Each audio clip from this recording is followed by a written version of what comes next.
بسم الله الرحمن الرحيم ياسين والقرآن الحكيم إنك لمن المرسلين على صراط مستقيم تنزيل العزيز الرحيم لتنذر قوما ما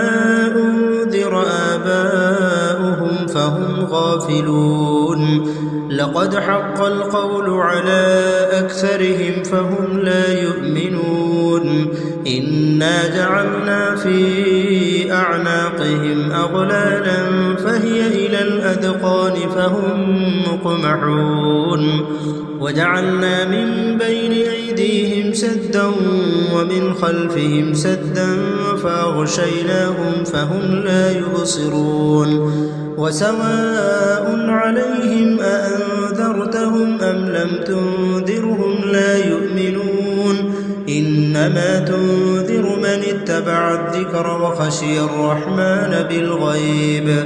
فبشره بمغفرة وأجر كريم إنا نحن نحيي الموتى ونكتب ما قدموا وآثارهم وكل شيء أحصيناه في إمام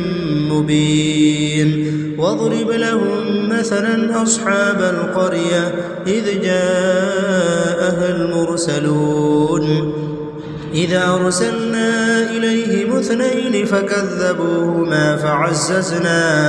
فعززنا بثالث فقالوا إنا إليكم مرسلون قالوا ما أنتم إلا بشر مثلنا وما أنزل الرحمن من شيء إن أنتم إلا تكذبون قالوا ربنا يعلم إنا إليكم لمرسلون وما علينا إلا البلاغ المبين قالوا إنا تطيرنا بكم لئن لم تنتهوا لنرجمنكم وليمسنكم منا عذاب أليم قالوا طائركم معكم أئن ذكرتم بل أنتم قوم مسرفون وجاء من أقصى المدينة رجل يسعى قال يا قوم اتبعوا المرسلين اتبعوا من لا يسألكم أجرا وهم مهتدون وما لي لا أعبد الذي فطرني وإليه ترجعون أأتخذ من دونه آلهة إن يردني الرحمن بضر لا تغني عني شفاعتهم شيئا ولا ينقذون إني إذا لفي ضلال مبين إني آمنت بربكم فاسمعون قيل ادخل الجنة قال يا ليت قومي يعلمون بما غفر لي ربي وجعلني من المكرمين وما أنزلنا على قومه من بعده من جود من السماء وما كنا منزلين إن كانت إلا صيحة واحدة فإذا هم خامدون يا حسرة على العباد ما يأتيهم من رسول إلا كانوا به يستهزئون ألم يروا كم أهلكنا قبلهم من القرون أنهم إليهم لا يرجعون وإن كل لما جميع لدينا محضرون وآية لهم الأرض الميتة وحييناها وأخرجنا منها حبا فمنه يأكلون وجعلنا فيها جنات من نخيل وأعناب وفجرنا فيها من العيون ليأكلوا من ثمره وما عملته أيديهم أفلا يشكرون سبحان الذي خلق الأزواج كلها مما تنبت الأرض ومن أنفسهم ومما لا يعلمون وآية لهم الليل نسلخ منه النهار فإذا هم مظلمون والشمس تجري لمستقر لها ذلك تقدير العزيز العليم والقمر قدرناه منازل حتى عاد كالعرجون القديم لا الشمس ينبغي لها أن تدرك القمر ولا الليل سابق النهار وكل في فلك يسبحون وآية لهم أنا حملنا ذريتهم في الفلك المشحون وخلقنا لهم من مثله ما يركبون وإن نشأ نغرقهم فلا صريخ لهم ولا هم ينقذون إلا رحمة منا ومتاعا إلى حين وإذا قيل لهم اتقوا ما بين أيديكم وما خلفكم لعلكم ترحمون وما تأتيهم من آية من آيات ربهم إلا كانوا عنها معرضين وإذا قيل لهم أنفقوا مما رزقكم الله قال الذين كفروا للذين آمنوا أنطعم من لو يشاء الله وطعمه إن أنتم إلا في ضلال مبين ويقولون متى هذا الوعد إن كنتم صادقين ما ينظرون إلا صيحة واحدة تأخذهم وهم يخصمون فلا يستطيعون توصية ولا إلى أهلهم يرجعون ونفخ في الصور فإذا هم من الأجداث إلى ربهم ينسلون قالوا يا ويلنا من بعثنا من مرقدنا هذا ما وعد الرحمن وصدق المرسلون إن كانت إلا صيحة واحدة فإذا هم جميع لدينا محضرون فاليوم لا تظلم نفس شيئا ولا تجزون إلا ما كنتم تعملون إن أصحاب الجنة اليوم في شغل فاكهون هم وأزواجهم في ظلال على الأرائك متكئون لهم فيها فاكهة ولهم ما يدعون سلام قولا من رب رحيم وامتازوا اليوم أيها المجرمون ألم أعهد إليكم يا بني آدم ألا تعبدوا الشيطان إنه لكم عدو مبين وأن اعبدوني هذا صراط مستقيم ولقد أضل منكم جبلا كثيرا أفلم تكونوا تعقلون هذه جهنم التي كنتم توعدون اصلوها اليوم بما كنتم تكفرون اليوم نختم على أفواههم وتكلمنا أيديهم وتشهد أرجلهم بما كانوا يكسبون ولو نشاء لطمسنا على أعينهم فاستبقوا الصراط فأنى يبصرون ولو نشاء لمسخناهم على مكانتهم فما استطاعوا مضيا ولا يرجعون ومن نعمره ننكسه في الخلق أفلا يعقلون وما علمناه الشعر وما ينبغي له إن هو إلا ذكر وقرآن مبين لينذر من كان حيا ويحق القول على الكافرين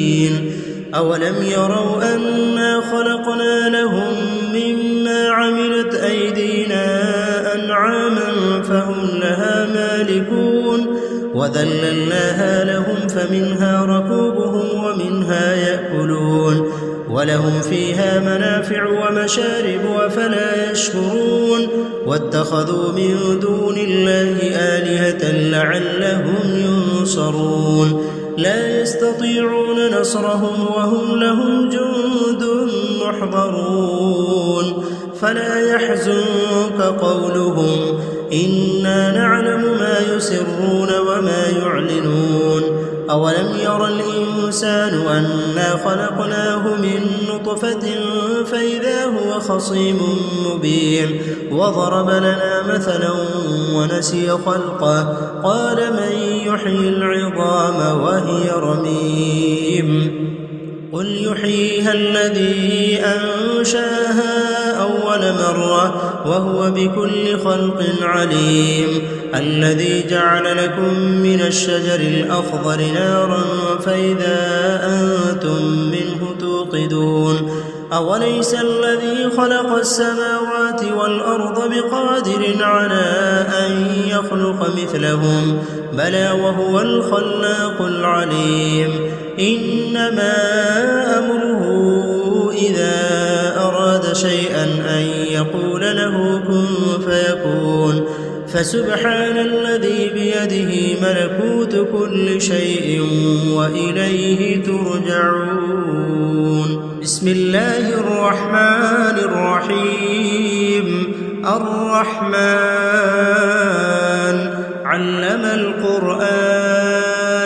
خلق الإنسان علمه البيان الشمس والقمر بحسبان والنجم والشجر يسجدان والسماء رفعها ووضع الميزان ألا تطغوا في الميزان وأقيموا الوزن بالقسط ولا تخسروا الميزان والأرض وضعها للأنام فيها فاكهة والنخل ذات الأكمام والحب ذو العصف والريحان فبأي آلاء ربكما تكذبان خلق الإنسان من صلصال كالفخار وخلق الجان من مارج من نار فبأي آلاء ربكما تكذبان رب المشرقين ورب المغربين فبأي آلاء ربكما تكذبان مرج البحرين يلتقيان بينهما برزخ لا يبغيان فبأي آلاء ربكما تكذبان يخرج منهما اللؤلؤ والمرجان فبأي آلاء ربكما تكذبان وله الجوار المنشآت في البحر كالأعلام فبأي آلاء ربكما تكذبان كل من عليها فان ويبقى وجه ربك ذو الجلال والإكرام فبأي آلاء ربكما تكذبان يسأله ما في السماوات والأرض كل يوم هو في شأن فبأي آلاء ربكما تكذبان سنفرغ لكم أيها الثقلان فبأي آلاء ربكما تكذبان يا معشر الجن والإنس إن استطعتم أن تنفذوا من أقطار السماوات والأرض فانفذوا لا تنفذون إلا بسلطان فبأي آلاء ربكما تكذبان يرسل عليكما شواظ من نار ونحاس فلا تنتصران فبأي آلاء ربكما تكذبان فإذا انشقت السماء فكانت وردة كالدهان فبأي آلاء ربكما تكذبان فيومئذ لا يسأل عن ذنبه إنس ولا جان فبأي آلاء ربكما ربكما تكذبان يعرف المجرمون بسيماهم فيؤخذ بالنواصي والأقدام فبأي آلاء ربكما تكذبان هذه جهنم التي يكذب بها المجرمون يطوفون بينها وبين حميم آن فبأي آلاء ربكما تكذبان ولمن خاف مقام ربه جنتان فبأي آلاء ربكما تكذبان ذواتا أفنان فبأي آلاء ربكما تكذبان فيهما عينان تجريان فبأي آلاء ربكما تكذبان فيهما من كل فاكهة زوجان فبأي آلاء ربكما تكذبان متكئين على فرش بطائنها من استبرق وجنى الجنتين دان فبأي آلاء ربكما تكذبان فيهن قاصرات الطرف لم يطمثهن إنس قبلهم ولا جان فبأي آلاء ربكما تكذبان كأنهن الياقوت والمرجان فبأي آلاء ربكما تكذبان هل جزاء الإحسان إلا الإحسان فبأي آلاء ربكما تكذبان ومن دونهما جنتان فبأي آلاء ربكما تكذبان مدهامتان فبأي آلاء ربكما تكذبان فيهما عينان نضاختان فبأي آلاء ربكما تكذبان فيهما فاكهة ونخل ورمان فبأي آلاء ربكما تكذبان فيهن خيرات حسان فبأي آلاء ربكما تكذبان حور مقصورات في الخيام فبأي آلاء ربكما تكذبان لم يطمثهن إنس قبلهم ولا جان فبأي آلاء ربكما تكذبان متكئين على رفرف خضر وعبقري حسان فبأي آلاء ربكما تكذبان تبارك اسم ربك ذي الجلال والإكرام بسم الله الرحمن الرحيم إذا وقعت الواقعة ليس لوقعتها كاذبة خافضة رافعة إذا رجت الأرض رجا وبست الجبال بسا فكانت هباء منبثا وكنتم أزواجا ثلاثة فأصحاب الميمنة ما أصحاب الميمنة وأصحاب المشأمة ما أصحاب المشأمة والسابقون السابقون أولئك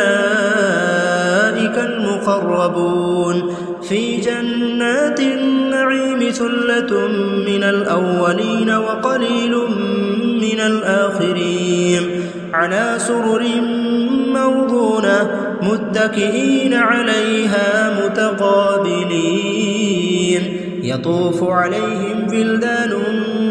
مخلدون بأكواب وأباريق وكأس من معين لا يصدعون عنها ولا ينزفون وفاكهة مما يتخيرون ولحم طير مما يشتهون وحور عين كأمثال اللؤلؤ المكنون جزاء بما كانوا يعملون لا يسمعون فيها لغوا ولا تأثيما إلا قيلا سلاما سلاما وأصحاب اليمين ما أصحاب اليمين في سدر مخضود وطلح منضود وظل ممدود وماء مسكوب وفاكهة كثيرة لا مقطوعة ولا ممنوعة وفرش مرفوعة إنا أنشأناهن إنشاء فجعلناهن أبكارا عربا أترابا لأصحاب اليمين ثلة من الأولين وثلة من الآخرين وأصحاب الشمال ما أصحاب الشمال في سموم وحميم وظل من يحموم لا بارد ولا كريم إنهم كانوا قبل ذلك مترفين وكانوا يصرون على الحنث العظيم وكانوا يقولون أئذا متنا وكنا ترابا وعظاما أئنا لمبعوثون أو آباؤنا الأولون قل إن الأولين والآخرين لمجموعون إلى ميقات يوم معلوم ثم إنكم أيها الضالون المكذبون لآكلون من شجر من زقوم فمالئون منها البطون فشاربون عليه من الحميم فشاربون شرب الهيم هذا نزلهم يوم الدين نحن خلقناكم فلولا تصدقون أفرأيتم ما تمنون أأنتم تخلقونه أم نحن الخالقون نحن قدرنا بينكم الموت وما نحن بمسبوقين على أن نبدل أمثالكم وننشئكم فيما لا تعلمون ولقد علمتم النشأة الأولى فلولا تذكرون أفرأيتم ما تحرثون أأنتم تزرعونه أم نحن الزارعون لو نشاء لجعلناه حطاما فظلتم تفكهون إنا لمغرمون بل نحن محرومون أفرأيتم الماء الذي تشربون أأنتم أنزلتموه من المزن أم نحن المنزلون لو نشاء جعلناه أجاجا فلولا تشكرون أفرأيتم النار التي تورون أأنتم أنشأتم شجرتها أم نحن المنشئون نحن جعلناها تذكرة ومتاعا للمقوين فسبح باسم ربك العظيم فلا أقسم بمواقع النجوم وإنه لقسم لو تعلمون عظيم إنه لقرآن كريم في كتاب مكنون لا يمسه إلا المطهرون تنزيل من رب العالمين أفبهذا الحديث أنتم مدهنون وتجعلون رزقكم أنكم تكذبون فلولا إذا بلغت الحلقوم وأنتم حينئذ تنظرون ونحن أقرب إليه منكم ولكن لا تبصرون فلولا إن كنتم غير مدينين ترجعونها إن كنتم صادقين فأما إن كان من المقربين فروح وريحان وجنة نعيم وأما إن كان من أصحاب اليمين فسلام لك من أصحاب اليمين وأما إن كان من المكذبين الضالين فنزل من حميم وتصلية جحيم إن هذا لهو حق اليقين فسبح باسم ربك العظيم بسم الله الرحمن الرحيم تبارك الذي بيده الملك وهو على كل شيء قدير الذي خلق الموت والحياة ليبلوكم أيكم أحسن عملا وهو العزيز الغفور الذي خلق 7 سماوات طباقا ما ترى في خلق الرحمن من تفاوت فارجع البصر هل ترى من فطور ثم ارجع البصر كرتين ينقلب إليك البصر خاسئا وهو حسير ولقد زينا السماء الدنيا بمصابيح وجعلناها رجوما للشياطين وأعتدنا لهم عذاب السعير وللذين كفروا بربهم عذاب جهنم وبئس المصير إذا ألقوا فيها سمعوا لها شهيقا وهي تفور تكاد تميز من الغيظ كلما ألقي فيها فوج سألهم خزنتها ألم يأتكم نذير قالوا بلى قد جاءنا نذير فكذبنا وقلنا ما نزل الله من شيء إن أنتم إلا في ضلال كبير وقالوا لو كنا نسمع أو نعقل ما كنا في أصحاب السعير فاعترفوا بذنبهم فسحقا لأصحاب السعير إن الذين يخشون ربهم بالغيب لهم مغفرة وأجر كبير وأسروا قولكم أو اجهروا به إنه عليم بذات الصدور ألا يعلم من خلق وهو اللطيف الخبير هو الذي جعل لكم الأرض ذلولا فامشوا في مناكبها وكلوا من رزقه وإليه النشور أأمنتم من في السماء أن يخسف بكم الأرض فإذا هي تمور أم أمنتم من في السماء أن يرسل عليكم حاصبا فستعلمون كيف نذير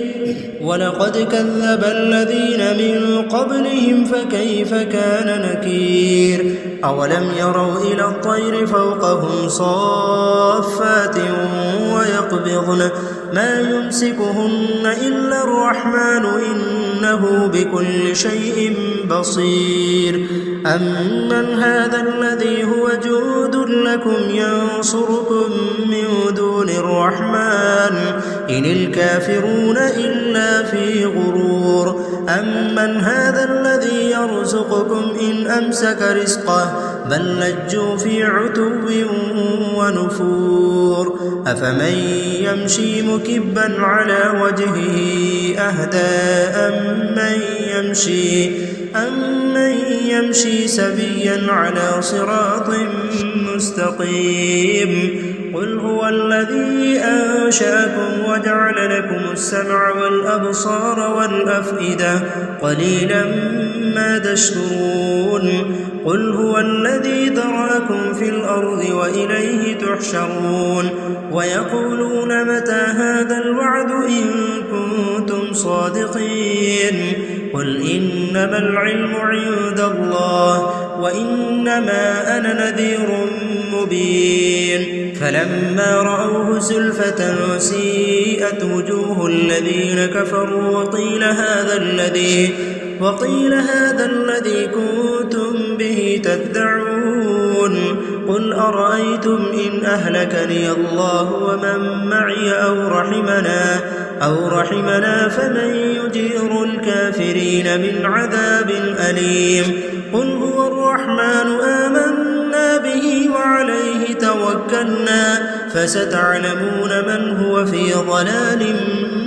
مبين قل أرأيتم إن أصبح ماؤكم غورا فمن يأتيكم بماء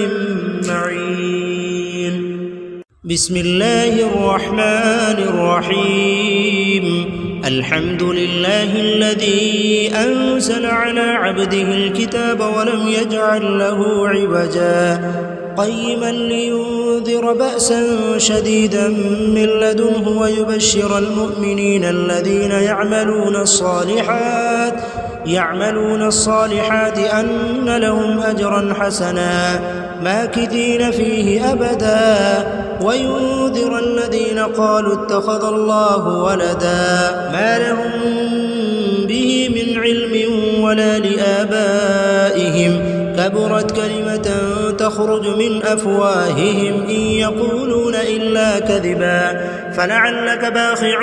نفسك على آثارهم إن لم يؤمنوا بهذا الحديث أسفا إنا جعلنا ما على الأرض زينة لها لنبلوهم أيهم أحسن عملا وإنا لجاعلون ما عليها صعيدا جرزا أم حسبت أن أصحاب الكهف والرقيم كانوا من آياتنا عجبا إذ أوى الفتية إلى الكهف فقالوا ربنا آتنا من لدنك رحمة وهيئ لنا من أمرنا رشدا فضربنا على آذانهم في الكهف سنين عددا ثم بعثناهم لنعلم أي الحزبين أحصى لما لبثوا أمدا نحن نقص عليك نبأهم بالحق إنهم فتية آمنوا بربهم وزدناهم هدى وربطنا على قلوبهم إذ قاموا فقالوا ربنا رب السماوات والأرض لن ندعو من دونه إلها لقد قلنا إذا شططا هؤلاء قومنا اتخذوا من دونه آلهة لولا يأتون عليهم بسلطان بين فمن أظلم ممن افترى على الله كذبا وإذ اعتزلتموهم وما يعبدون إلا الله فأووا إلى الكهف ينشر لكم ربكم من رحمته ويهيئ لكم من أمركم مرفقا وترى الشمس إذا طلعت تزاور عن كهفهم ذات اليمين وإذا غربت تقرضهم ذات الشمال وهم في فجوة منه ذلك من آيات الله من يهد الله فهو المهتد ومن يضلل فلن تجد له وليا مرشدا وتحسبهم أيقاظا وهم رقود ونقلبهم ذات اليمين وذات الشمال وكلبهم باسط ذراعيه بالوصيد لو اطلعت عليهم لوليت منهم فرارا ولملئت منهم رعبا وكذلك بعثناهم ليتساءلوا بينهم قال قائل منهم كم لبثتم قالوا لبثنا يوما أو بعض يوم قالوا ربكم أعلم بما لبثتم فابعثوا أحدكم بورقكم هذه إلى المدينة فلينظر أيها أزكى طعاما فليأتكم برزق منه وليتلطف ولا يشعرن بكم أحدا إنهم إن يظهروا عليكم يرجموكم أو يعيدوكم في ملتهم ولا تفلحوا إذن أبدا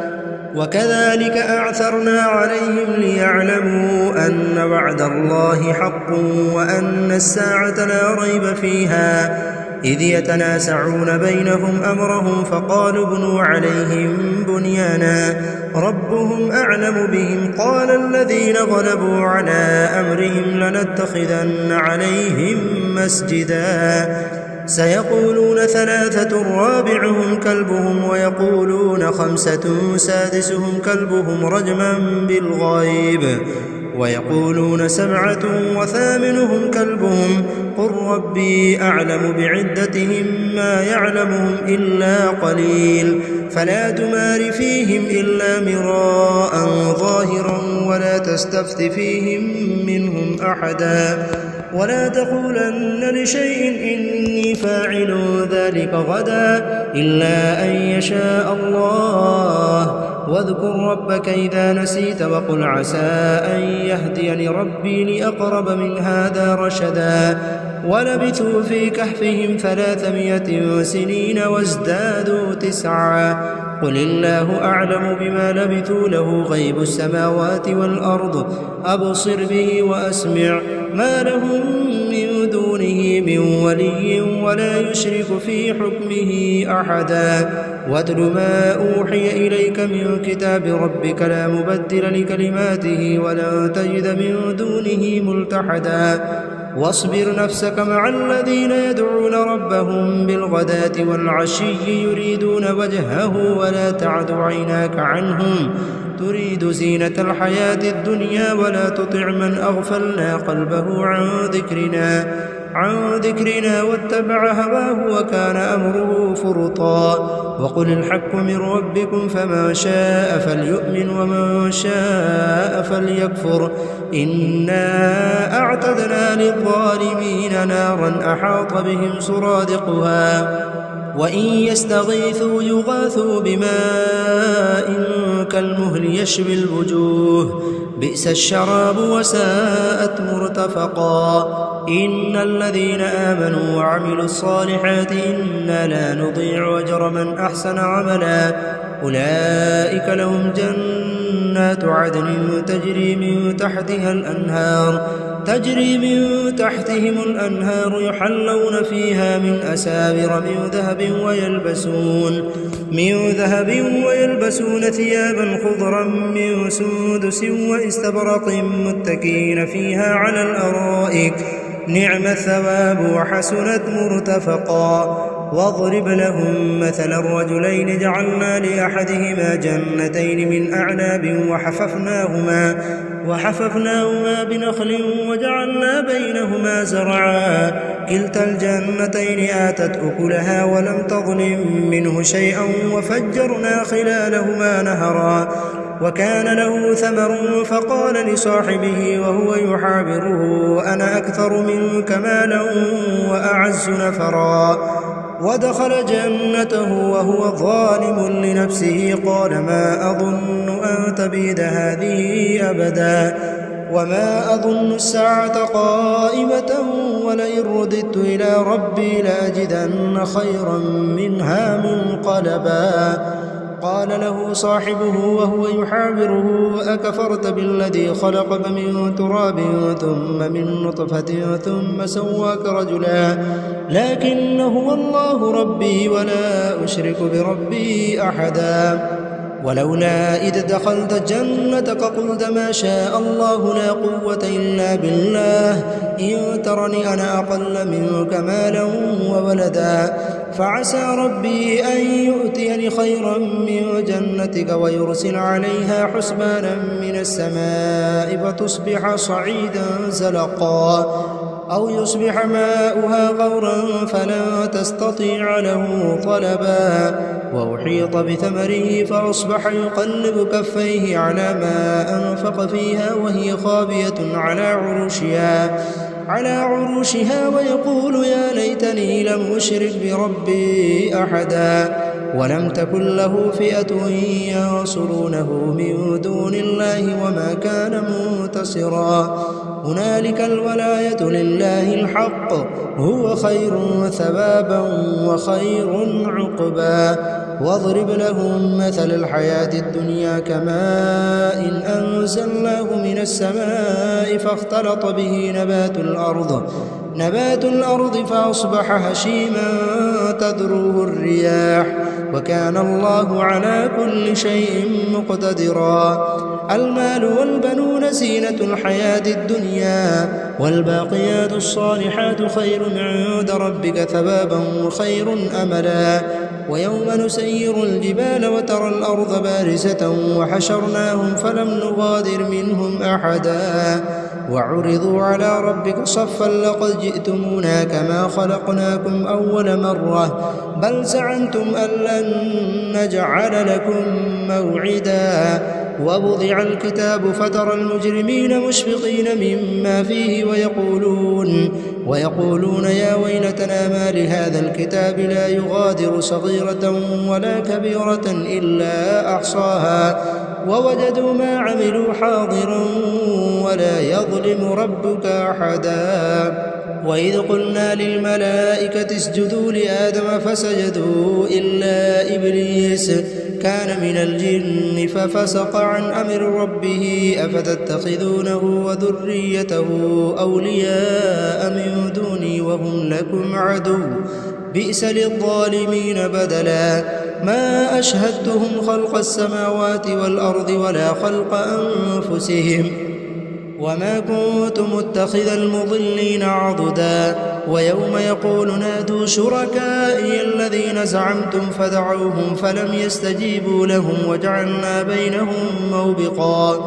ورأى المجرمون النار فظنوا أنهم مواقعها ولم يجدوا عنها مصرفا ولقد صرفنا في هذا القرآن للناس من كل مثل وكان الإنسان أكثر شيء جدلا وما منع الناس أن يؤمنوا إذ جاءهم الهدى ويستغفروا ربهم إلا أن تأتيهم سنة الأولين أو يأتيهم العذاب قبلا وما نرسل المرسلين إلا مبشرين ومنذرين ويجادل الذين كفروا بالباطل ليدحضوا به الحق واتخذوا آياتي وما أنذروا هزوا ومن أظلم ممن ذكر بآيات ربه فأعرض عنها ونسي ما قدمت يداه إنا جعلنا على قلوبهم أكنة أن يفقهوه وفي آذانهم وقرا وإن تدعوهم إلى الهدى فلن يهتدوا إذن أبدا وربك الغفور ذو الرحمة لو يؤاخذهم بما كسبوا لعجل لهم العذاب بل لهم موعد لن يجدوا من دونه موئلا وتلك القرى أهلكناهم لما ظلموا وجعلنا لمهلكهم موعدا وإذ قال موسى لفتاه لا أبرح حتى أبلغ مجمع البحرين أو أمضي حقبا فلما بلغ مجمع بينهما نسيا حوتهما فاتخذ سبيله في البحر سربا فلما جاوزا قال لفتاه آتنا غداءنا لقد لقينا من سفرنا هذا نصبا قال أرأيت إذ أوينا إلى الصخرة فإني نسيت الحوت وما أنسانيه إلا الشيطان أن أذكره واتخذ سبيله في البحر عجبا قال ذلك ما كنا نبغي فارتدا على آثارهما قصصا فوجدا عبدا من عبادنا آتيناه رحمة من عندنا وعلمناه من لدنا علما قال له موسى هل أتبعك على أن تعلمني مما علمت رشدا قال إنك لن تستطيع معي صبرا وكيف تصبر على ما لم تحط به خبرا قال ستجدني إن شاء الله صابرا ولا أعصي لك أمرا قال فإن اتبعتني فلا تسألني عن شيء حتى أحدث لك منه ذكرا فانطلقا حتى إذا ركبا في السفينة خرقها قال أخرقتها لتغرق أهلها لقد جئت شيئا إمرا قال ألم أقل إنك لن تستطيع معي صبرا قال لا تؤاخذني بما نسيت ولا ترهقني من أمري عسرا فانطلقا حتى إذا لقيا غلاما فقتله قال قتلت نفسا زكية بغير نفس لقد جئت شيئا نكرا قال ألم أقل لك إنك لا تستطيع معي صبرا قال إن سألتك عن شيء بعدها فلا تصاحبني قد بلغت من لدني عذرا فانطلقا حتى إذا أتيا أهل قرية استطعما أهلها فأبوا أن يضيفوهما فوجدا فيها جدارا يريد أن ينقض فأقامه قال لو شئت لاتخذت عليه أجرا قال هذا فراق بيني وبينك سأنبئك بتأويل ما لم تستطع عليه صبرا أما السفينة فكانت لمساكين يعملون في البحر فأردت أن أعيبها وكان وراءهم ملك يأخذ كل سفينة غصبا وأما الغلام فكان أبواه مؤمنين فخشينا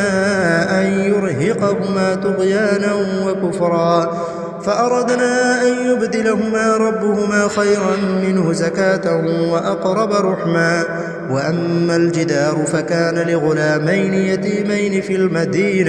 في المدينة وكان تحته كنز لهما وكان أبوهما صالحا فأراد ربك أن يبلغا أشدهما ويستخرجا كنزهما رحمة من ربك وما فعلته عن أمري ذلك تأويل ما لم تستطع عليه صبرا ويسألونك عن ذي القرنين قل سأتلو عليكم منه ذكرا إنا مكنا له في الأرض وآتيناه من كل شيء سببا فأتبع سببا حتى إذا بلغ مغرب الشمس وجدها تغرب في عين حمية ووجد عندها قوما قلنا يا ذا القرنين إما أن تعذب وإما أن تتخذ فيهم حسنا قال أما من ظلم فسوف نعذبه ثم يرد إلى ربه فيعذبه عذابا نكرا وأما من آمن وعمل صالحا فله جزاء الحسنى وسنقول له من أمرنا يسرا ثم أتبع سببا حتى إذا بلغ مطلع الشمس وجدها تطلع على قوم لم نجعل لهم من دونها سترا كذلك وقد أحطنا بما لديه خبرا ثم أتبع سببا حتى إذا بلغ بين السدين وجد من دونهما قوما لا يكادون يفقهون قولا قالوا يا ذا القرنين إن يأجوج ومأجوج مفسدون في الأرض فهل نجعل لك خرجا على أن تجعل بيننا وبينهم سدا قال ما مكني فيه ربي خير فأعينوني بقوة أجعل بينكم وبينهم ردما آتوني زبر الحديد حتى إذا ساوى بين الصدفين قال انفخوا حتى إذا جعله نارا قال آتوني أفرغ عليه قطرا فما استطاعوا أن يظهروا وما استطاعوا له نقبا قال هذا رحمة من ربي فإذا جاء وعد ربي جعله دكاء وكان وعد ربي حقا وتركنا بعضهم يومئذ يموج في بعض ونفخ في الصور فجمعناهم جمعا وعرضنا جهنم يومئذ للكافرين عرضا الذين كانت أعينهم في غطاء عن ذكري وكانوا لا يستطيعون سمعا أفحسب الذين كفروا أن يتخذوا عبادي من دوني أولياء إنا أعتدنا جهنم للكافرين نزلا قل هل ننبئكم بالأخسرين أعمالا الذين ضل سعيهم في الحياة الدنيا وهم يحسبون أنهم يحسنون صنعا أولئك الذين كفروا بآيات ربهم ولقائه فحبطت أعمالهم فلا نقيم لهم يوم القيامة وزنا ذلك جزاؤهم جهنم بما كفروا واتخذوا آياتي ورسلي هزوا إن الذين آمنوا وعملوا الصالحات كانت لهم جنات الفردوس نزلا خالدين فيها لا يبغون عنها حولا قل لو كان البحر مدادا لكلمات ربي لنفد البحر قبل أن تنفد كلمات ربي ولو جئنا بمثله مددا قل إنما أنا بشر مثلكم يوحى إلي أنما إلهكم إله واحد فمن كان يرجو لقاء ربه فليعمل عملا صالحا ولا يشرك بعبادة ربه أحدا. بسم الله الرحمن الرحيم. ياسين والقرآن الحكيم إنك لمن المرسلين على صراط مستقيم تنزيل العزيز الرحيم لتنذر قوما ما أنذر آباؤهم فهم غافلون لقد حق القول على أكثرهم فهم لا يؤمنون إنا جعلنا في أعناقهم أغلالا فهي إلى الأذقان فهم مقمحون وجعلنا من بين أيديهم سدا ومن خلفهم سدا فأغشيناهم فهم لا يبصرون وسواء عليهم أأنذرتهم أم لم تنذرهم لا يؤمنون إنما تنذر من اتبع الذكر وخشي الرحمن بالغيب فبشره بمغفرة وأجر كريم.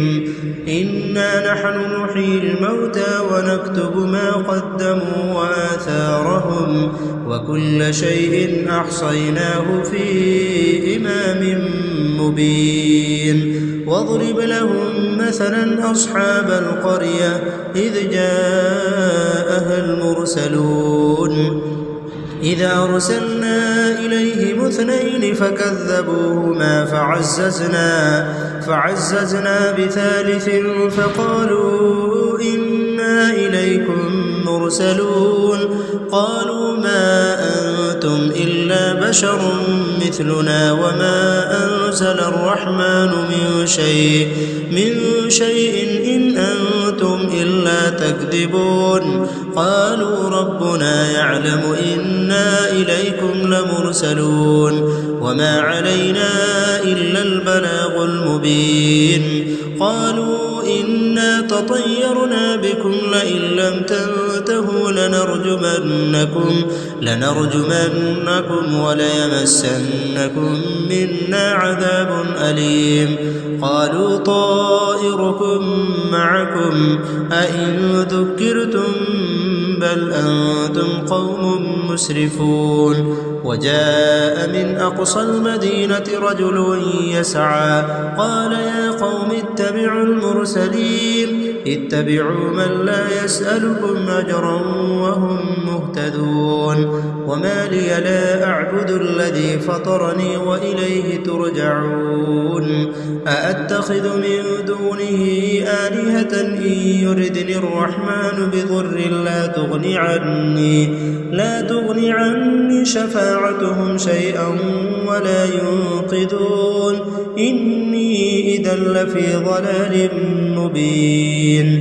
إني آمنت بربكم فاسمعون. قيل ادخل الجنة قال يا ليت قومي يعلمون بما غفر لي ربي وجعلني من المكرمين. وما أنزلنا على قومه من بعده من جود من السماء وما كنا منزلين إن كانت إلا صيحة واحدة فإذا هم خامدون. يا حسرة على العباد ما يأتيهم من رسول إلا كانوا به يستهزئون. ألم يروا كم أهلكنا قبلهم من القرون أنهم إليهم لا يرجعون. وإن كل لما جميع لدينا محضرون. وآية لهم الأرض الميتة وأحييناها وأخرجنا منها حبا فمنه يأكلون. وجعلنا فيها فيها جنات من نخيل وأعناب وفجرنا فيها من العيون ليأكلوا من ثمره وما عملته أيديهم أفلا يشكرون سبحان الذي خلق الأزواج كلها مما تنبت الأرض ومن أنفسهم ومما لا يعلمون وآية لهم الليل نسلخ منه النهار فإذا هم مظلمون والشمس تجري لمستقر لها ذلك تقدير العزيز العليم والقمر قدرناه منازل حتى عاد كالعرجون القديم لا الشمس ينبغي لها أن تدرك القمر ولا الليل سابق النهار وكل في فلك يسبحون وآية لهم أنا حملنا ذريتهم في الفلك المشحون وخلقنا لهم من مثله ما يركبون وإن نشأ نغرقهم فلا صريخ لهم ولا هم ينقذون إلا رحمة منا ومتاعا إلى حين وإذا قيل لهم اتقوا ما بين أيديكم وما خلفكم لعلكم ترحمون وما تأتيهم من آية من آيات ربهم إلا كانوا عنها معرضين وإذا قيل لهم أنفقوا مما رزقكم الله قال الذين كفروا للذين آمنوا أنطعم من لو يشاء الله وطعمه إن أنتم إلا في ضلال مبين ويقولون متى هذا الوعد إن كنتم صادقين ما ينظرون إلا صيحة واحدة تأخذهم وهم يخصمون فلا يستطيعون توصية ولا إلى أهلهم يرجعون ونفخ في الصور فإذا هم من الأجداث إلى ربهم ينسلون قالوا يا ويلنا من بعثنا من مرقدنا هذا ما وعد الرحمن وصدق المرسلون إن كانت إلا صيحة واحدة فإذا هم جميع لدينا محضرون فاليوم لا تظلم نفس شيئا ولا تجزون إلا ما كنتم تعملون إن أصحاب الجنة اليوم في شغل فاكهون هم وأزواجهم في ظلال على الأرائك متكئون لهم فيها فاكهة ولهم ما يدعون سلام قولا من رب رحيم وامتازوا اليوم أيها المجرمون ألم أعهد إليكم يا بني آدم ألا تعبدوا الشيطان إنه لكم عدو مبين وأن اعبدوني هذا صراط مستقيم ولقد أضل منكم جبلا كثيرا أفلم تكونوا تعقلون هذه جهنم التي كنتم توعدون اصلوها اليوم بما كنتم تكفرون اليوم نختم على أفواههم وتكلمنا أيديهم وتشهد أرجلهم بما كانوا يكسبون ولو نشاء لطمسنا على أعينهم فاستبقوا الصراط فأنى يبصرون ولو نشاء لمسخناهم على مكانتهم فما استطاعوا مضيا ولا يرجعون ومن نعمره ننكسه في الخلق أفلا يعقلون وما علمناه الشعر وما ينبغي له إن هو إلا ذكر وقرآن مبين لينذر من كان حيا ويحق القول على الكافرين أولم يروا أنا خلقنا لهم مما عملت أيدينا أنعاما فهم لها مالكون وذللناها لهم فمنها ركوبهم ومنها يأكلون ولهم فيها منافع ومشارب أفلا يشكرون واتخذوا من دون الله آلهة لعلهم ينصرون لا يستطيعون نصرهم وهم لهم جند محضرون فلا يحزنك قولهم إنا نعلم ما يسرون وما يعلنون أولم ير الإنسان أنا خلقناه من نطفة فإذا هو خصيم مبين وضرب لنا مثلا ونسي خلقه قال من يحيي العظام وهي رميم قل يحييها الذي أنشاها أول مرة وهو بكل خلق عليم الذي جعل لكم من الشجر الأخضر نارا فإذا أنتم منه توقدون أوليس الذي خلق السماوات والأرض بقادر على أن يخلق مثلهم بلى وهو الخلاق العليم إنما أمره إذا أراد شيئا أن يقول له كن فيكون فسبحان الذي بيده ملكوت كل شيء وإليه ترجعون بسم الله الرحمن الرحيم الرحمن علم القرآن خلق الإنسان علمه البيان الشمس والقمر بحسبان والنجم والشجر يسجدان والسماء رفعها ووضع الميزان ألا تطغوا في الميزان وأقيموا الوزن بالقسط ولا تخسروا الميزان والأرض وضعها للأنام فيها فاكهة والنخل ذات الأكمام والحب ذو العصف والريحان فبأي آلاء ربكما تكذبان خلق الإنسان من صلصال كالفخار وخلق الجان من مارج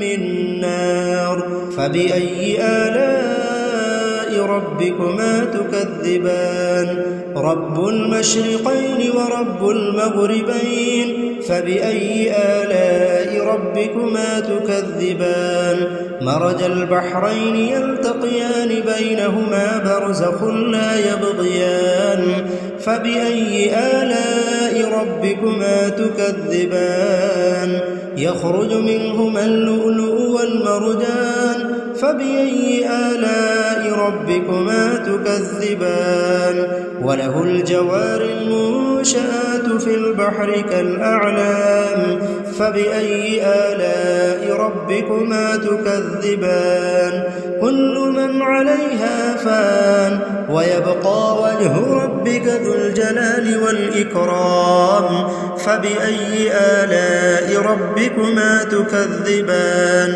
يسأله ما في السماوات والأرض كل يوم هو في شأن فبأي آلاء ربكما تكذبان سنفرغ لكم أيها الثقلان فبأي آلاء ربكما تكذبان يا معشر الجن والإنس إن استطعتم أن تنفذوا من أقطار السماوات والأرض فانفذوا لا تنفذون إلا بسلطان فبأي آلاء ربكما تكذبان يرسل عليكما شواظ من نار ونحاس فلا تنتصران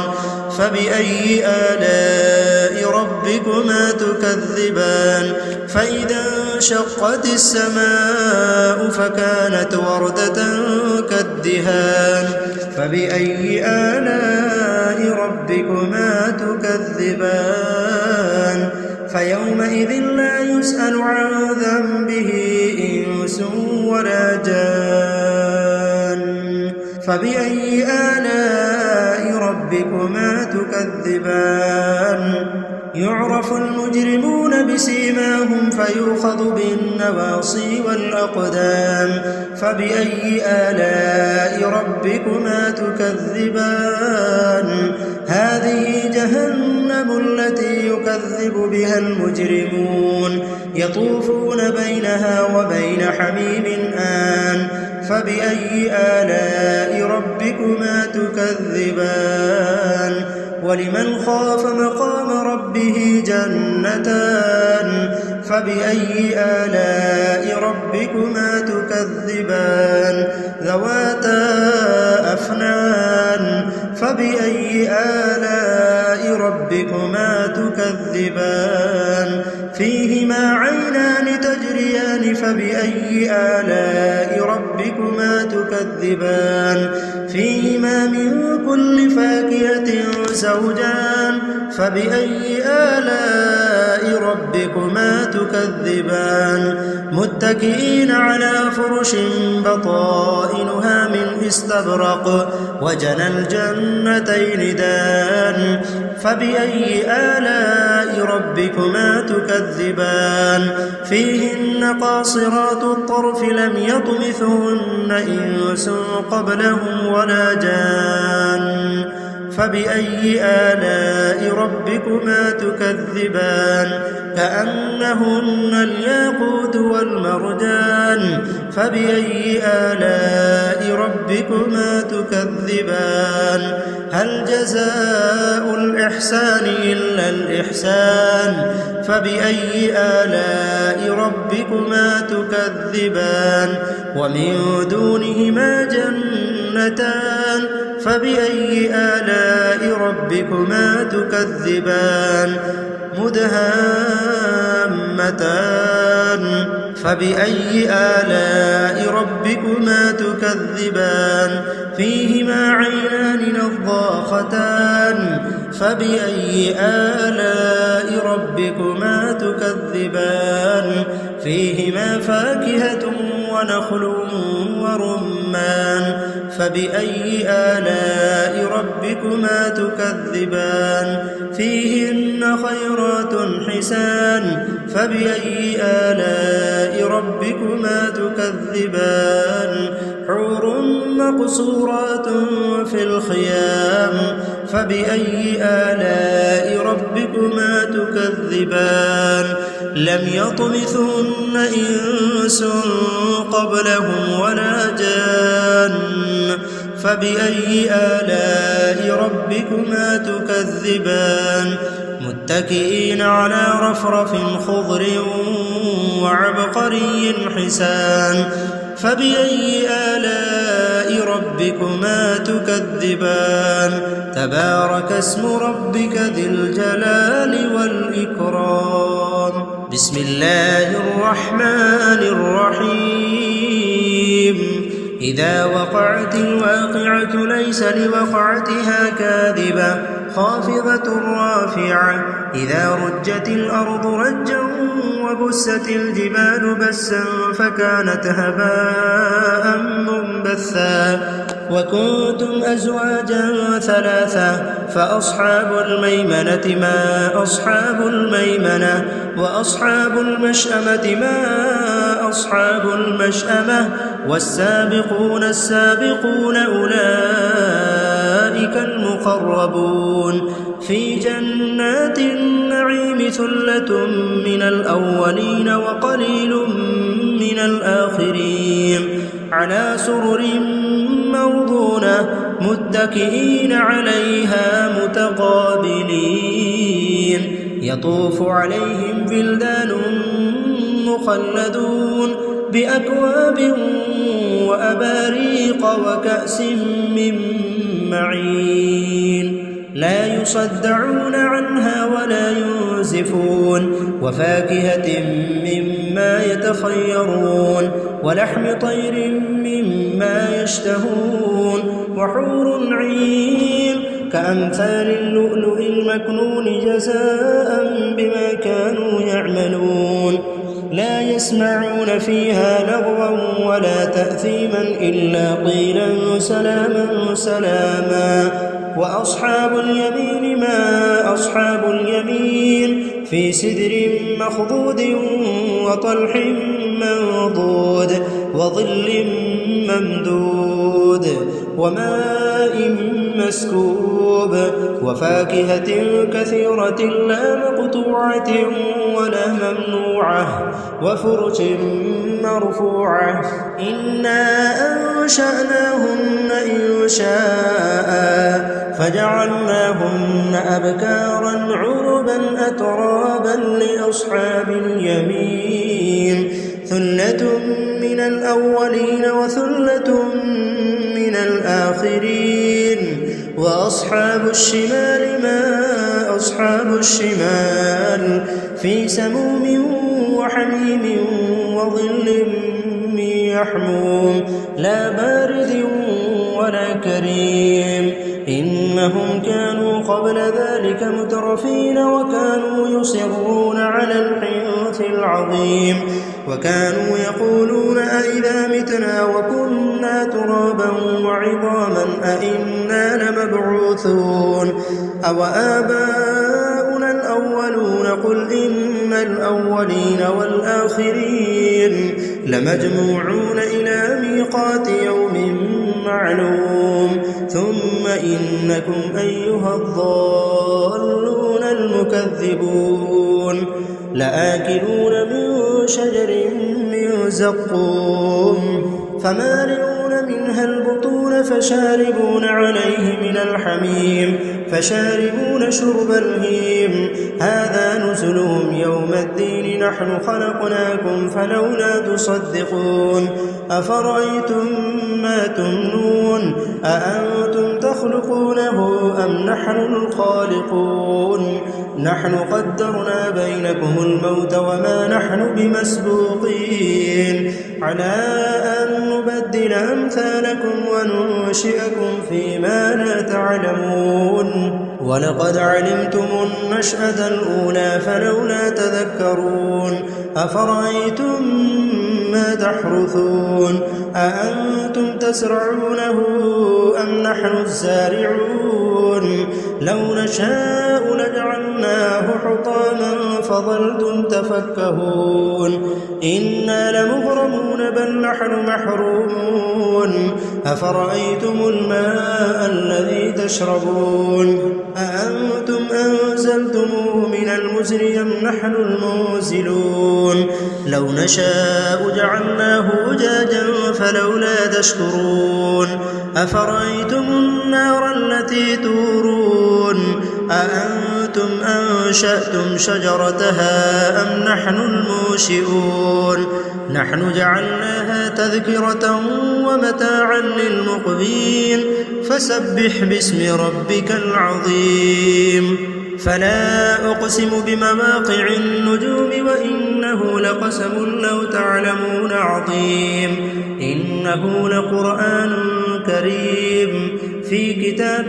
مكنون لا يمسه إلا المطهرون تنزيل من رب العالمين أفبهذا الحديث أنتم مدهنون وتجعلون رزقكم أنكم تكذبون فلولا إذا بلغت الحلقوم وأنتم حينئذ تنظرون ونحن أقرب إليه منكم ولكن لا تبصرون فلولا إن كنتم غير مدينين ترجعونها إن كنتم صادقين فأما إن كان من المقربين فروح وريحان وجنة نعيم وأما إن كان من أصحاب اليمين فسلام لك من أصحاب اليمين وأما إن كان من المكذبين الضالين فنزل من حميم وتصلية جحيم إن هذا لهو حق اليقين فسبح باسم ربك العظيم بسم الله الرحمن الرحيم تبارك الذي بيده الملك وهو على كل شيء قدير الذي خلق الموت والحياة ليبلوكم أيكم أحسن عملا وهو العزيز الغفور الذي خلق 7 سماوات طباقا ما ترى في خلق الرحمن من تفاوت فارجع البصر هل ترى من فطور ثم ارجع البصر كرتين ينقلب إليك البصر خاسئا وهو حسير ولقد زينا السماء الدنيا بمصابيح وجعلناها رجوما للشياطين وأعتدنا لهم عذاب السعير وللذين كفروا بربهم عذاب جهنم وبئس المصير إذا ألقوا فيها سمعوا لها شهيقا وهي تفور تكاد تميز من الغيظ كلما ألقي فيها فوج سألهم خزنتها ألم يأتكم نذير قالوا بلى قد جاءنا نذير فكذبنا وقلنا ما نزل الله من شيء إن أنتم إلا في ضلال كبير وقالوا لو كنا نسمع أو نعقل ما كنا في أصحاب السعير فاعترفوا بذنبهم فسحقا لأصحاب السعير إن الذين يخشون ربهم بالغيب لهم مغفرة وأجر كبير وأسروا قولكم أو اجهروا به إنه عليم بذات الصدور ألا يعلم من خلق وهو اللطيف الخبير هو الذي جعل لكم الأرض ذلولا فامشوا في مناكبها وكلوا من رزقه وإليه النشور أأمنتم من في السماء أن يخسف بكم الأرض فإذا هي تمور أم أمنتم من في السماء أن يرسل عليكم حاصبا فستعلمون كيف نذير ولقد كذب الذين من قبلهم فكيف كان نكير أولم يروا إلى الطير فوقهم صافات ويقبضن ما يمسكهن إلا الرحمن إنه بكل شيء بصير أمن هذا الذي هو جود لكم ينصركم من دون الرحمن إن الكافرون إلا في غرور أمن هذا الذي يرزقكم إن أمسك رزقه بل لجوا في عتو ونفور أفمن يمشي مكبا على وجهه أهدى أمن يمشي سبيا على صراط مستقيم قل هو الذي أنشأكم وجعل لكم السمع والأبصار والأفئدة قليلا ما تشكرون قل هو الذي ذرأكم في الأرض وإليه تحشرون ويقولون متى هذا الوعد إن كنتم صادقين قل إنما العلم عند الله وإنما أنا نذير مبين فلما رأوه زلفة سيئت وجوه الذين كفروا وقيل هذا الذي كنتم به تدعون قل أرأيتم إن أهلكني الله ومن معي أو رحمنا فمن يجير الكافرين من عذاب أليم قل هو الرحمن آمنا به توكلنا فستعلمون من هو في ضلال مبين قل أرأيتم إن أصبح ماؤكم غورا فمن يأتيكم بماء معين بسم الله الرحمن الرحيم الحمد لله الذي أنزل على عبده الكتاب ولم يجعل له عوجا قيما لينذر بأسا شديدا من لدنه ويبشر المؤمنين الذين يعملون الصالحات أن لهم أجرا حسنا ماكثين فيه أبدا وينذر الذين قالوا اتخذ الله ولدا ما لهم به من علم ولا لآبائهم كبرت كلمة تخرج من أفواههم إن يقولون إلا كذبا فلعلك باخع نفسك على آثارهم إن لم يؤمنوا بهذا الحديث أسفا إنا جعلنا ما على الأرض زينة لها لنبلوهم أيهم أحسن عملا وإنا لجاعلون ما عليها صعيدا جرزا أم حسبت أن أصحاب الكهف والرقيم كانوا من آياتنا عجبا إذ أوى الفتية إلى الكهف فقالوا ربنا آتنا من لدنك رحمة وهيئ لنا من أمرنا رشدا فضربنا على آذانهم في الكهف سنين عددا ثم بعثناهم لنعلم أي الحزبين أحصى لما لبثوا أمدا نحن نقص عليك نبأهم بالحق إنهم فتية آمنوا بربهم وزدناهم هدى وربطنا على قلوبهم إذ قاموا فقالوا ربنا رب السماوات والأرض لن ندعو من دونه إلها لقد قلنا إذا شططا هؤلاء قومنا اتخذوا من دونه آلهة لولا يأتون عليهم بسلطان بين فمن أظلم ممن افترى على الله كذبا وإذ اعتزلتموهم وما يعبدون إلا الله فأووا إلى الكهف ينشر لكم ربكم من رحمته ويهيئ لكم من أمركم مرفقا وترى الشمس إذا طلعت تزاور عن كهفهم ذات اليمين وإذا غربت تقرضهم ذات الشمال وهم في فجوة منه ذلك من آيات الله من يهد الله فهو المهتد ومن يضلل فلا تجد له وليا مرشدا وتحسبهم أيقاظا وهم رقود ونقلبهم ذات اليمين وذات الشمال وكلبهم باسط ذراعيه بالوصيد لو اطلعت عليهم لوليت منهم فرارا ولملئت منهم رعبا وكذلك بعثناهم ليتساءلوا بينهم قال قائل منهم كم لبثتم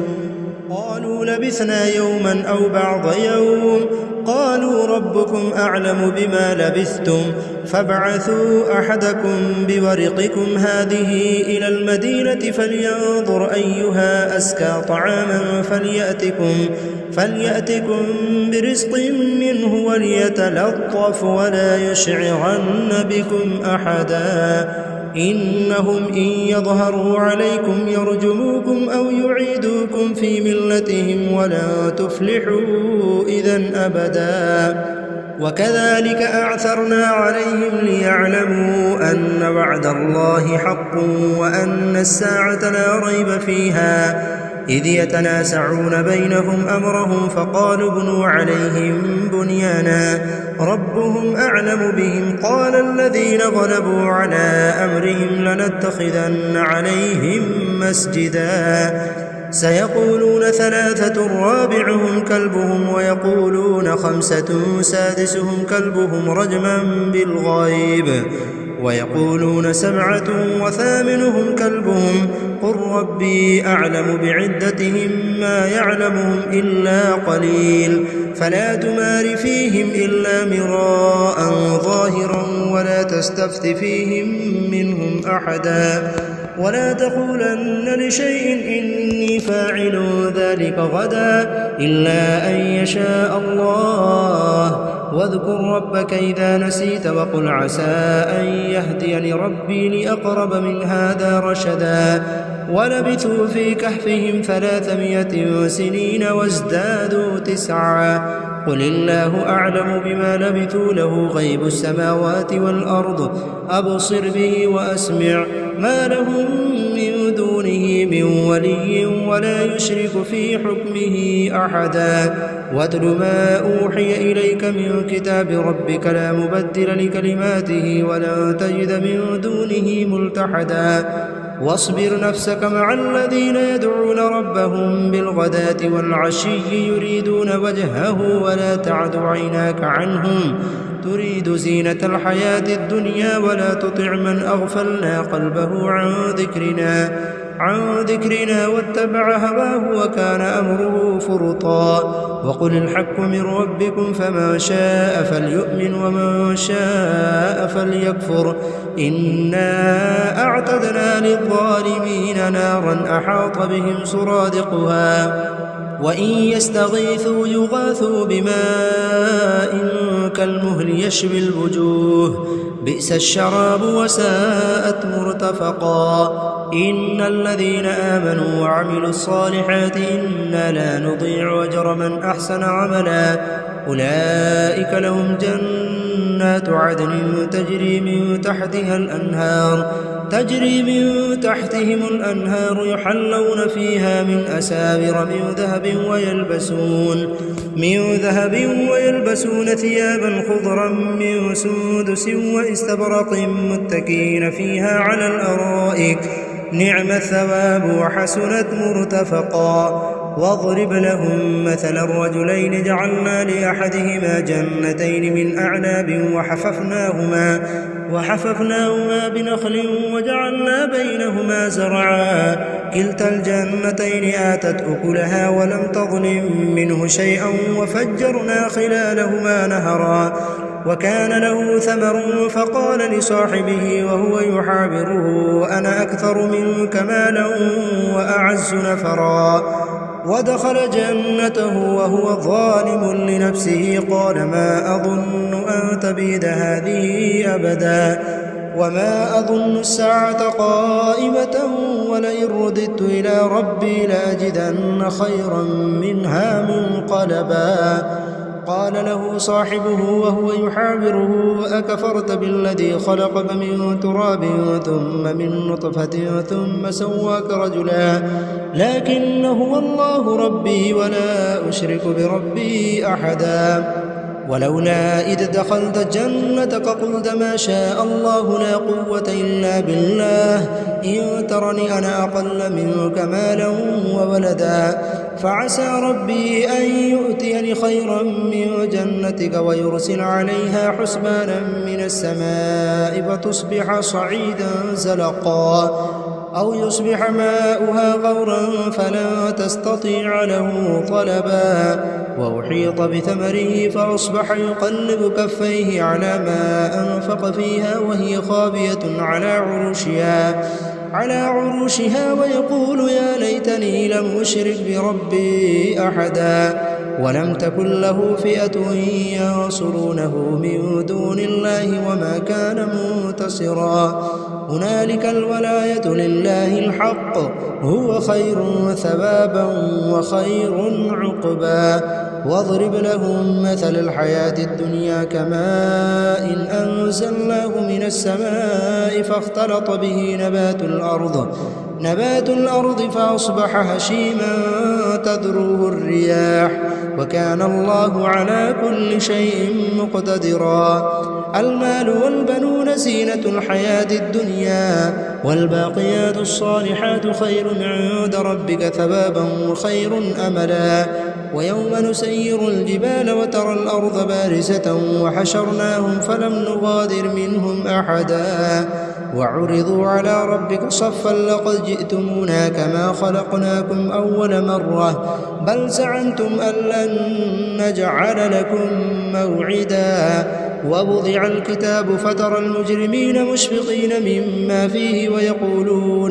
ويقولون يا ويلتنا ما لهذا الكتاب لا يغادر صغيرة ولا كبيرة إلا أحصاها ووجدوا ما عملوا حاضرا ولا يظلم ربك أحدا وإذ قلنا للملائكة اسجدوا لآدم فسجدوا إلا إبليس كان من الجن ففسق عن أمر ربه أفتتخذونه وذريته أولياء من دوني وهم لكم عدو بئس للظالمين بدلا ما أشهدتهم خلق السماوات والأرض ولا خلق أنفسهم وما كنت متخذ المضلين عضدا ويوم يقول نادوا شركائي الذين زعمتم فدعوهم فلم يستجيبوا لهم وجعلنا بينهم موبقا ورأى المجرمون النار فظنوا أنهم مواقعها ولم يجدوا عنها مصرفا ولقد صرفنا في هذا القرآن للناس من كل مثل وكان الإنسان أكثر شيء جدلا وما منع الناس أن يؤمنوا إذ جاءهم الهدى ويستغفروا ربهم إلا أن تأتيهم سنة الأولين أو يأتيهم العذاب قبلا وما نرسل المرسلين إلا مبشرين ومنذرين ويجادل الذين كفروا بالباطل ليدحضوا به الحق واتخذوا آياتي وما أنذروا هزوا ومن أظلم ممن ذكر بآيات ربه فأعرض عنها ونسي ما قدمت يداه إنا جعلنا على قلوبهم أكنة أن يفقهوه وفي آذانهم وقرا وإن تدعهم إلى الهدى فلن يهتدوا إذن أبدا وربك الغفور ذو الرحمة لو يؤاخذهم بما كسبوا لعجل لهم العذاب بل لهم موعد لن يجدوا من دونه موئلا وتلك القرى أهلكناهم لما ظلموا وجعلنا لمهلكهم موعدا وإذ قال موسى لفتاه لا أبرح حتى أبلغ مجمع البحرين أو أمضي حقبا فلما بلغا مجمع بينهما نسيا حوتهما فاتخذ سبيله في البحر سربا فلما جاوزا قال لفتاه آتنا غداءنا لقد لقينا من سفرنا هذا نصبا قال أرأيت إذ أوينا إلى الصخرة فإني نسيت الحوت وما أنسانيه إلا الشيطان أن أذكره واتخذ سبيله في البحر عجبا قال ذلك ما كنا نبغي فارتدا على آثارهما قصصا فوجدا عبدا من عبادنا آتيناه رحمة من عندنا وعلمناه من لدنا علما قال له موسى هل أتبعك على أن تعلمني مما علمت رشدا قال إنك لن تستطيع معي صبرا وكيف تصبر على ما لم تحط به خبرا قال ستجدني إن شاء الله صابرا ولا أعصي لك أمرا قال فإن اتبعتني فلا تسألني عن شيء حتى أحدث لك منه ذكرا فانطلقا حتى إذا ركبا في السفينة خرقها قال أخرقتها لتغرق أهلها لقد جئت شيئا إمرا قال ألم أقل إنك لن تستطيع معي صبرا قال لا تؤاخذني بما نسيت ولا ترهقني من أمري عسرا فانطلقا حتى إذا لقيا غلاما فقتله قال قتلت نفسا زكية بغير نفس لقد جئت شيئا نكرا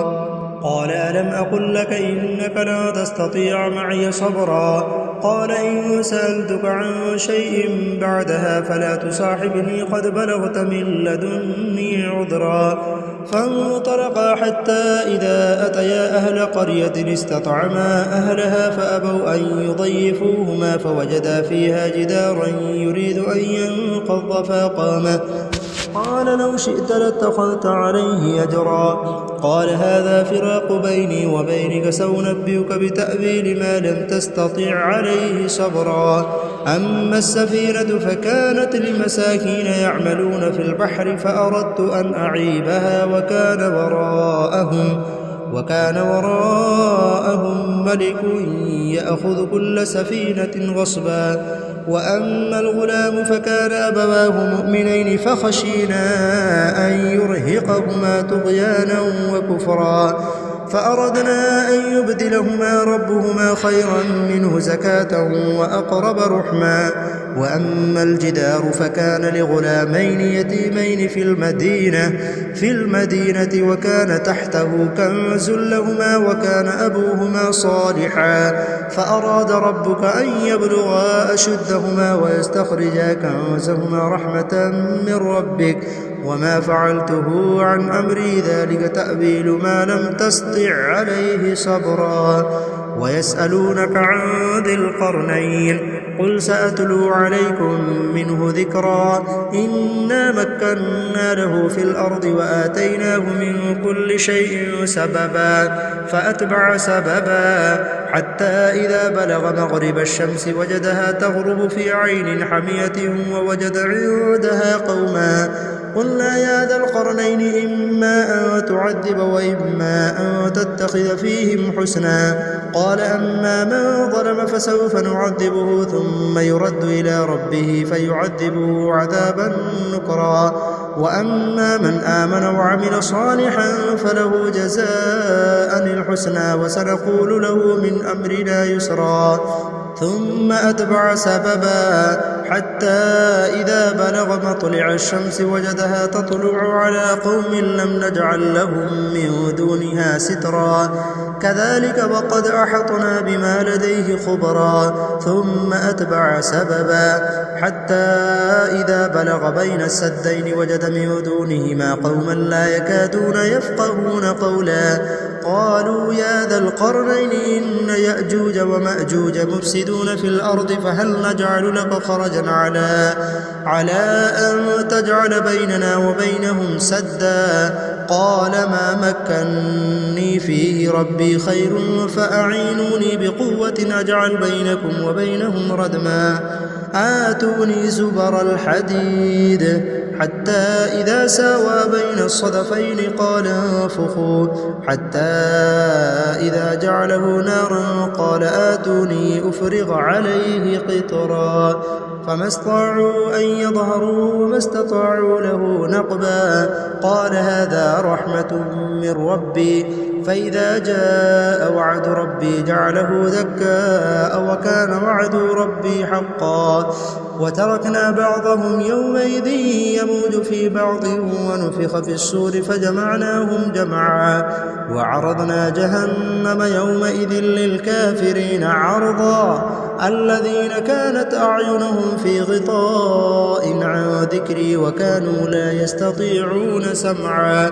أفحسب الذين كفروا أن يتخذوا عبادي من دوني أولياء إنا أعتدنا جهنم للكافرين نزلا قل هل ننبئكم بالأخسرين أعمالا الذين ضل سعيهم في الحياة الدنيا وهم يحسبون أنهم يحسنون صنعا أولئك الذين كفروا بآيات ربهم ولقائه فحبطت أعمالهم فلا نقيم لهم يوم القيامة وزنا ذلك جزاؤهم جهنم بما كفروا واتخذوا آياتي ورسلي هزوا إن الذين آمنوا وعملوا الصالحات كانت لهم جنات الفردوس نزلا خالدين فيها لا يبغون عنها حولا قل لو كان البحر مدادا لكلمات ربي لنفد البحر قبل أن تنفد كلمات ربي ولو جئنا بمثله مددا قل إنما أنا بشر مثلكم يوحى إلي أنما إلهكم إله واحد فمن كان يرجو لقاء ربه فليعمل عملا صالحا ولا يشرك بعبادة ربه أحدا.